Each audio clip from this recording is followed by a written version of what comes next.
Hello, hello, and a warm welcome from Matt and I to Zeitgeist. So nice to see you all. Michelle, Eileen, and the team have got a great couple of days lined up for us, so I'm really excited about that. You'll hear from speakers you may have heard of before, some that you may not have heard of before, but I promise you, you'll be leaving with a lot of reflections from what you hear on the stage. However, what makes this event really, really special is really all of you. The questions you might ask, the interactions that you will have with other people, the experiences that you'll have. When I reflect back on, I think this is my 12th, or I don't know how many Zeitgeists that I've been to, those are the things I remember the most. So speaking of previous Zeitgeists, actually, how many of you are here for the first time? Right, more than half. Quite welcome, welcome. Thank you. And how many, if you're at Google, you're not allowed to, no, you can raise your hand. How many of you have been here more than once, a few times? Fantastic, fantastic. Actually, it would be great to get some advice from the veterans for the first-timers. Any volunteers? Jimmy Wales there? Jimmy?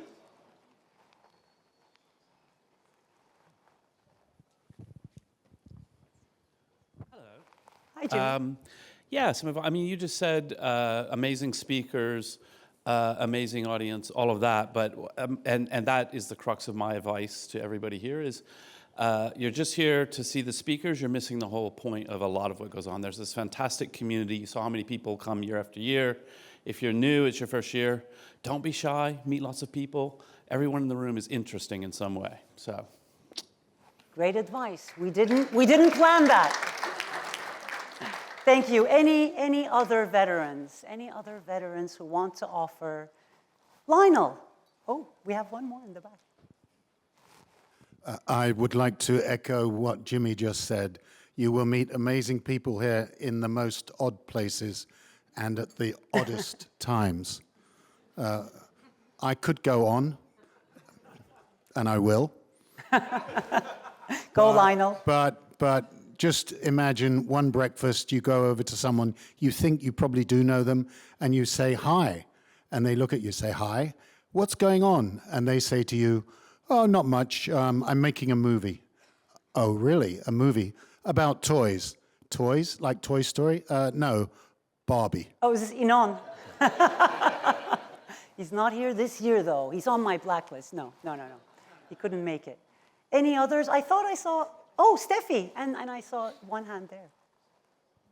The most important thing here at Zeitgeist is that you, as curious as you can be, and ask questions, ask your neighbors, introduce you to your neighbors, and connect the unexpected dots.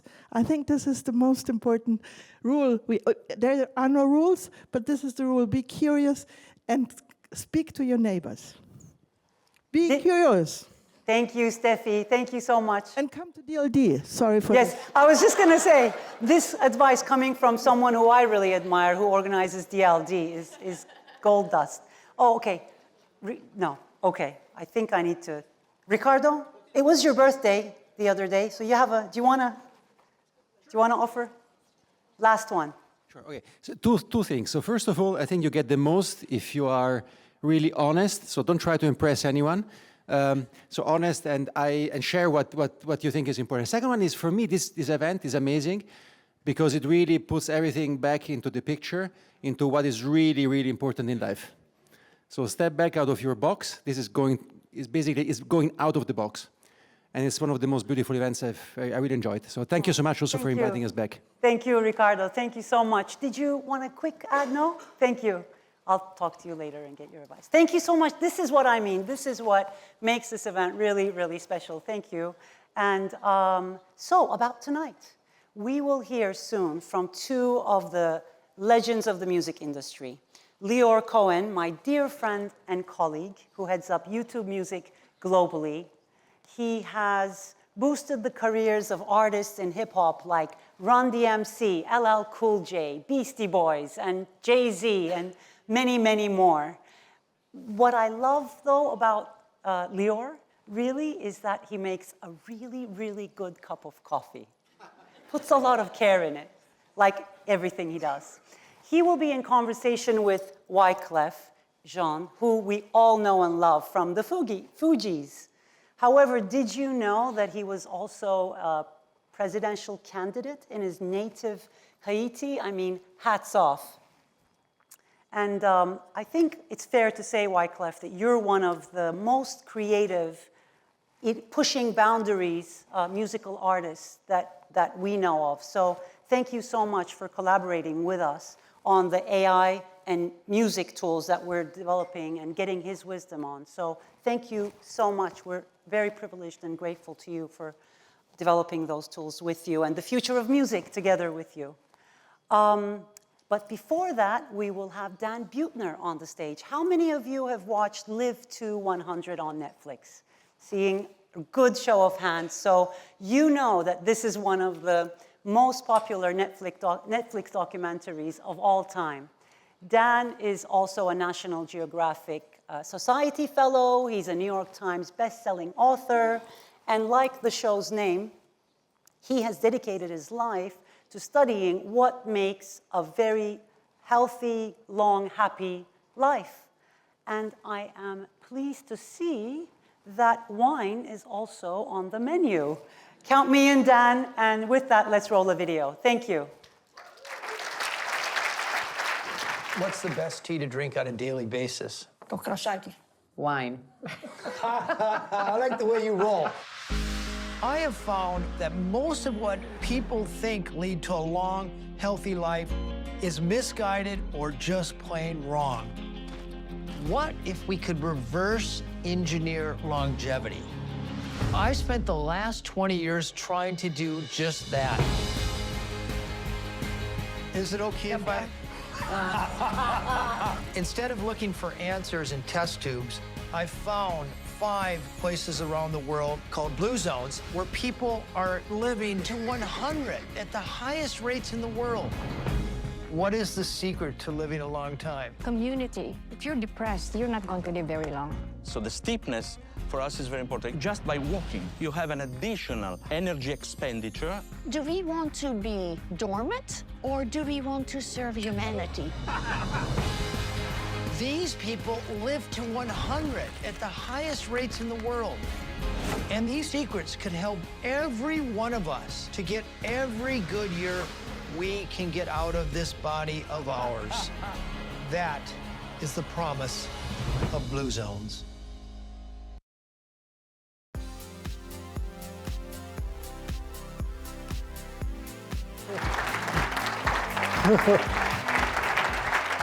Thank you very much. We're going to have some fun.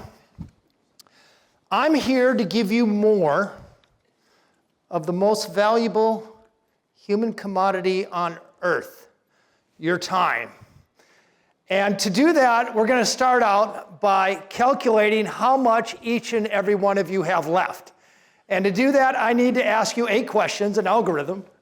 And your job is to raise your hand when the question pertains to you, and then remember how many times you raised your hand. You ready? They start easy and then they get hard. First question. Raise your hand if you sleep at least 7 hours most nights. 7 hours. Whoa. So, well-rested group. Raise your hand if you move at least 45 minutes a day. It doesn't have to be in a gym. It could be, wow, most of you. All right, we've got a healthy group. This is a tough one. Raise your hand if you eat at least 3 honest servings of vegetables every day, and French fries and ketchup do not count. 3 honest, all right, we had a little lighter there. Raise your hand if you have not had unprotected sex with a stranger. I said not. You can know it in your head. These are real questions, by the way, and they predict longevity within about 10 to 15% margin of error of the best longevity calculators out there. They assume an average age of 40, and I can tell you guys are a lot younger than that, but nevertheless, it's pretty good. Raise your hand if you think you're of normal weight. You think you're of normal weight. All right, most of you. Raise your hand if you belong to a faith. Be Christian, Muslim, Jewish, doesn't matter. You belong to a faith. All right, a little lighter there. Raise your hand if you've not smoked in the last 5 years. Not smoked in the, there we go. And we're in London, I mean tobacco. All right. And the final question, raise your hand if you think you have at least 3 friends with the following criteria. Number 1, you can have a meaningful conversation with them. Number 2, you can call them on a bad day and they'll care. And number 3, you actually like them. 3 friends, and there we go. I was like doing the wave. Well, as I said, this is a strong predictor of how long you're going to live. If you raise your hand twice and you're a woman, life expectancy is 72, and if you're a man, it's 76.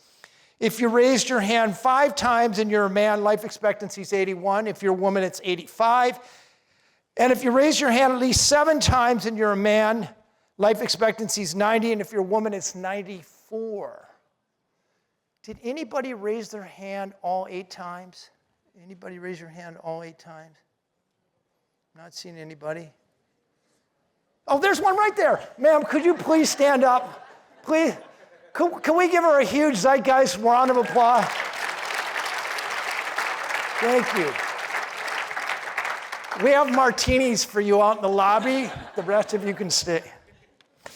All right, we're going to have some fun.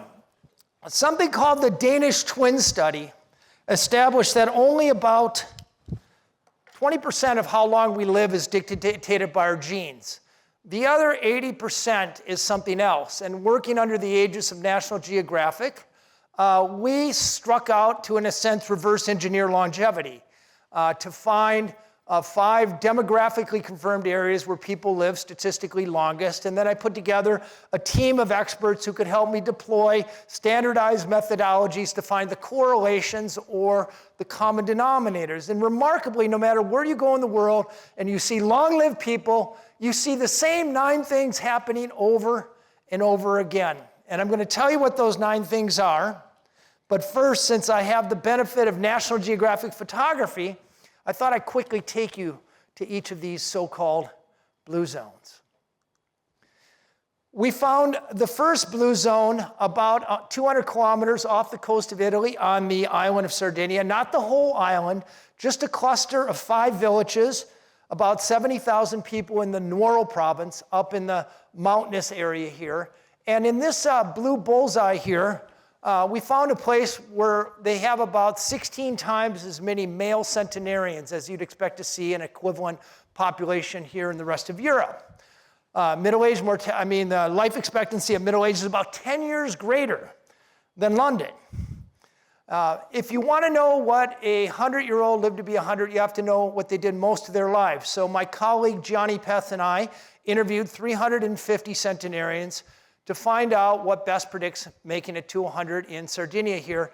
And we found the 3 biggest predictors in reverse order. Number 3 was how steep their village was, not how high it was. The steeper the village, the longer you live. Second biggest predictor, how many daughters they had. Turns out the guys with the best chance of reaching age 100 had 5 or more daughters. Now, we don't know if that's because daughters tend to take care of their aging parents better than sons do, or if it's because if you can survive 5 adolescent girls, making it to 100 is no problem. But it seemed to work. But the biggest predictor of how long you're going to live was your profession. The longest of people weren't the farmers, it was the shepherds. They called them the lazy boys of Sardinia. They never went to the gym or to Pilates class. They sort of woke up when the sun is warm. They followed their animals around for about 11,000 steps a day. They had lunch. They took a nap. By 5 o'clock, they were back in the village having wine with their friends. Average set of genes, by the way. This is a heterogeneous population. It was a population that descended of a Bronze Age culture, a little different than the rest of Sardinia. Number 1, it was a matriarchal community. So women were in charge of the families, and we know women tend to be better CEOs of the family than men. And also, older people regard it as a treasure. They always kept grandma nearby. Be ashamed to put your aging parent in a retirement home. So they stayed home where their wisdom and their knowledge and their resiliency was all harnessed, favoring the younger generations. And indeed, something called the grandmother effect has shown populations that keep their grandparents nearby, the grandmother effect. The grandparents not only live longer because they're more engaged physically and mentally, but the kids have lower rates of disease and lower rates of mortality. So it sets up this beautiful virtuous circle. On the other side of the planet, we found the longest lived women among the cohort of women over age 60 in Okinawa, about 30 times more female centenarians there than you'd expect to see in the United States. Anybody want to take a guess at the number one source of calories for these people until about 1980 was? Okinawa, Japan, you want to take a guess? Number one food? Oh, somebody was watching my documentary. Yeah, this woman's going to live for a long. You're right, it's purple sweet potatoes. About 70% of their caloric intake till 1980 came from purple sweet potatoes. The main reason was because they were typhoon-proof, not necessarily they liked them the best, but they were shelf-stable and they were delicious. More important than diet and even exercise, which we tend to focus on in the West here, what predicted longevity more in Okinawa was their social network. I asked you that question if you had 3 friends you could count on a bad day. If you could not raise your hand to that question, you meet the technical definition of loneliness, which shaves about 8 years off your life expectancy. We live in a culture with no guarantee of a social circle, but unless you get invited to Zeitgeist, of course. But in Okinawa, when you're 4 or 5 years old, you're put in this committed social circle called a moai. You travel through life with each other. The reason I show this picture here is that these 5 girls have belonged to the same moai for 97 years. Their average age is 102. They still get together every night, drink sake, gossip, and support each other both psychologically and physically, and with a little cash from time to time. The other interesting aspect of Okinawa is they have no artificial punctuation between their useful life and their life of repose. They have no vocabulary for retirement. Incidentally, retirement is the most dangerous year of your adult life. There's a significant mortality spike the year you quit working. In Okinawa, instead of retirement, ikigai, or the reason for which I wake up in the morning, imbues their entire adult life. This 102-year-old is still passing down karate, which is a martial art that originates here in Okinawa. In America, we found the blue zone in a very unusual place. 80 miles southeast, 120 kilometers southeast of Los Angeles, down the San Bernardino Freeway. 6 lanes of traffic, you get off at Loma Linda. And the first thing you see in America's blue zone, a Wiener Hut and a Del Taco. It's like, well, what's going on here? Well, it turns out Loma Linda has the highest concentration of Seventh-day Adventists in the world. They're a little bit more inland off the freeway. But they're conservative Christians who distinguish themselves from other Christians in that, number one, they evangelize with health. They run many of America's biggest hospitals. And number two, they celebrate their Sabbath not on Sunday, but on Saturday, which makes them a little bit culturally remote. The other places were geographically remote. This place is culturally remote. Our government, the National Institutes on Aging, has actually funded this enormous study on Adventist people. 100,000 people followed for 30 years. This is gold standard epidemiology. Life expectancy for American women is about 80, a little bit less right now since COVID. But for Adventist women, it's 89. And for men, the difference is even more remarkable. Men are living about 11 years longer than their North American counterpart. Think about that for a second. These aren't genetically superior people. They're people who live next to the Wiener Hut, and they're living 10 years longer than the rest of us. What's going on? I took 6 trips to Loma Linda, spent probably 3 months there, and you do see some differences between them and other Californians. They take their Sabbath very seriously. Come Friday night, no matter what work is telling them to do, no matter where the kids need to be driven, no matter what the social schedule is telling them, they stop everything. Friday night, they have dinner with their family. Saturday morning, it's the religious service. Saturday afternoon, potlucks with their friends. Reconnect that social network. Saturday afternoon, they're out taking a walk with their friend, hardwired right in their religious writings. They take their diet directly from the Bible. Genesis chapter 1, verse 26 through 28, every plant that bears seed and every seed that bears fruit, most of them are vegetarian.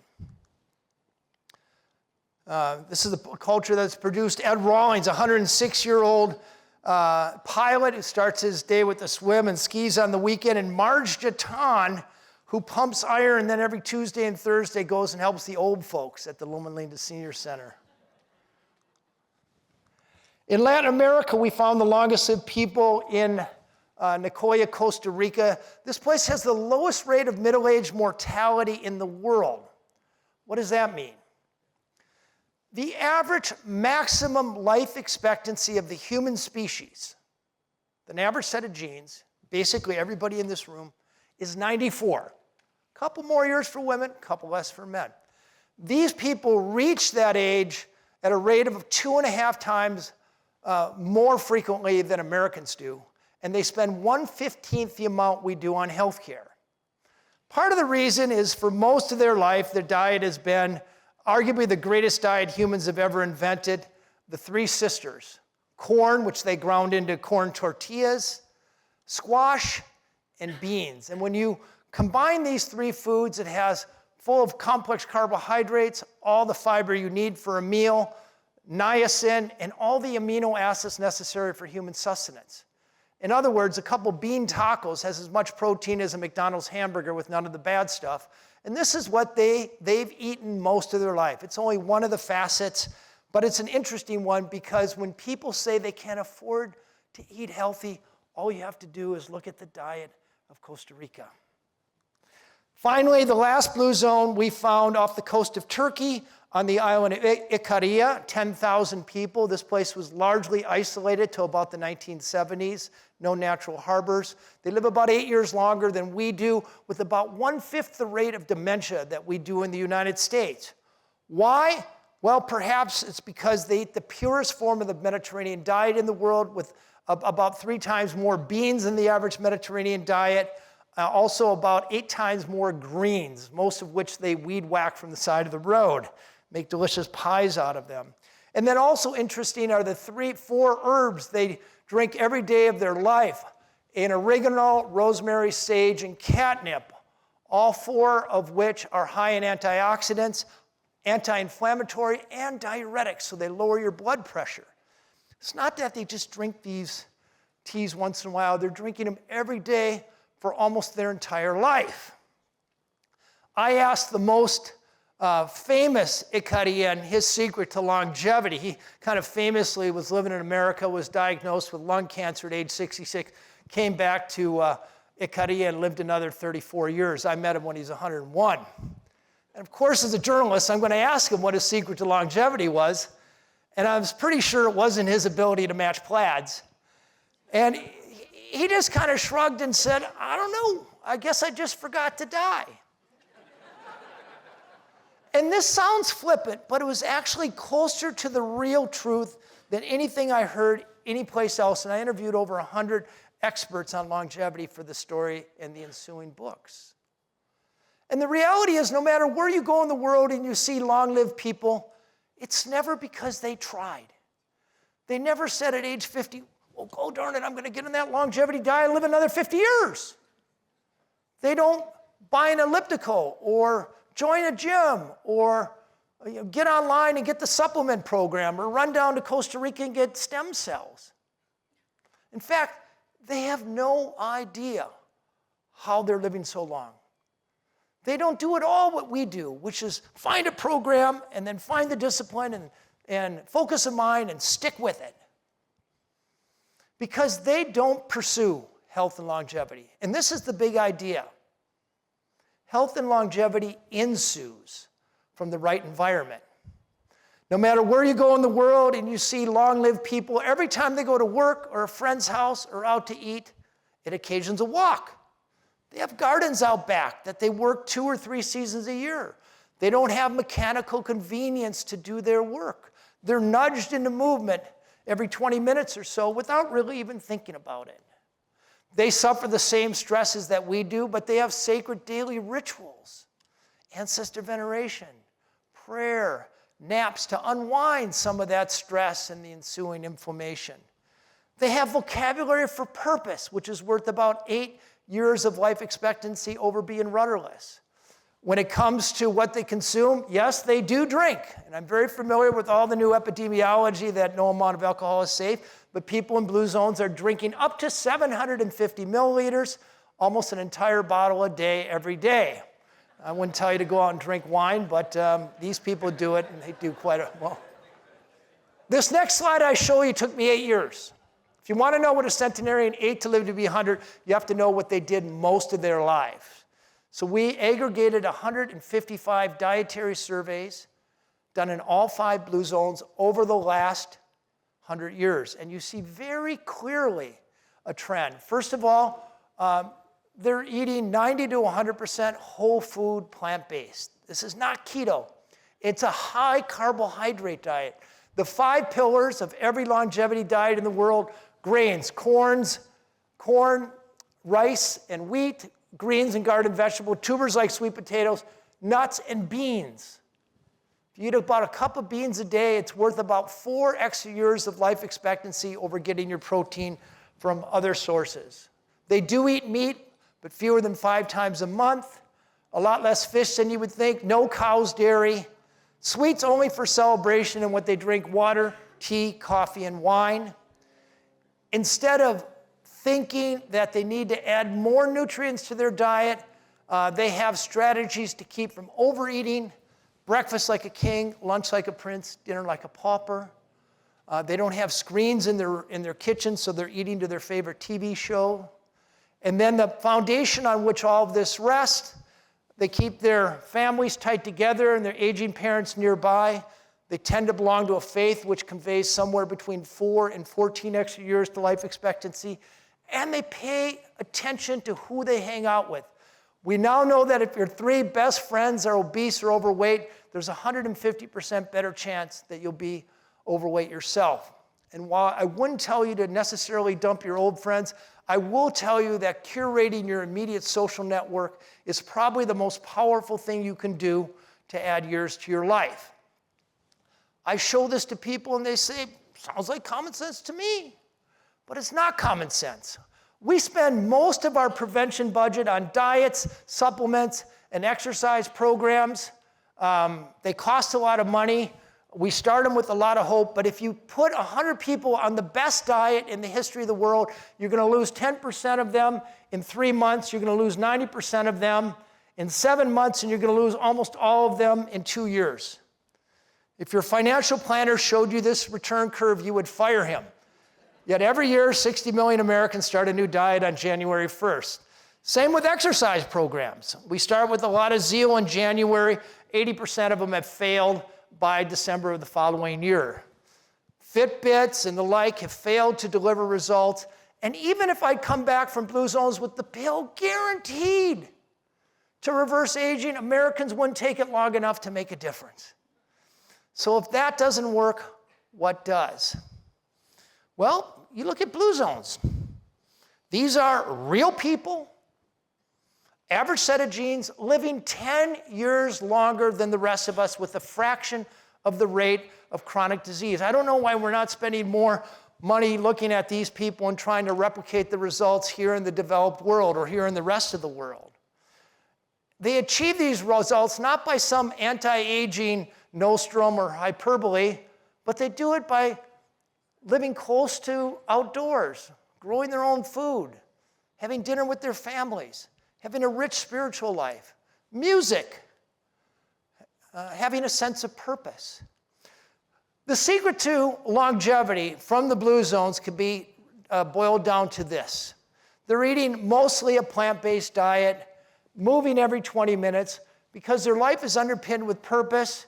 They surround themselves with the right group of 4 or 5 people, and they live in places where the healthy choice is the easy choice. And the secret to longevity does not lie in any one of these circles.